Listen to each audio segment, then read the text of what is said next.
Hello all. అయితే ఈరోజు morning mini vlog అయితే నేను మీతో షేర్ చేస్తున్నాను. సో, టైం అయితే 6:30 అలా అవుతుందండి. కానీ ఎండ చూసారా ఎలా ఉందో అసలు. మధ్యాహ్నం ఎండ కన్నా ఇంగా ఎక్కువగా ఉందనమాట.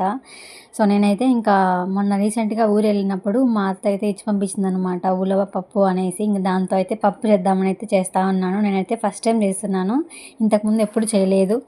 తిన్నా కానీ గుర్తులేదనమాట టేస్ట్. సో, చేద్దామని అయితే చేస్తా ఉన్నాను. ఇలా చేయడం వల్ల రాళ్ళేమైనా ఉంటే కింద అడుగుకెళ్ళిపోతాయన్నమాట. అందువల్ల అలా చేస్తారు.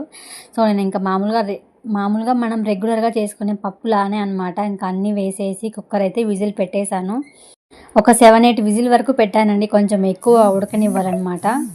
ఇంకా పప్పు ఉడికేలోపు రైస్ కూడా అయిపోయిందనమాట. సో, ఇంకా లడ్డు అయితే రెడీ అయిపోయాడు. ఇంక నేనైతే దీన్ని రుద్దేసి తిరవాత అయితే పెట్టేశాను. కొంచెం వాటర్ ఎక్కువైందనమాట. కానీ తిరవాత పెట్టిన తర్వాత నేనైతే కాసేపు ఉడకనిచ్చాను. దానివల్ల అయితే కొంచెం చిక్కబడింది. టేస్ట్ అయితే చాలా బాగా వచ్చింది నిజంగా.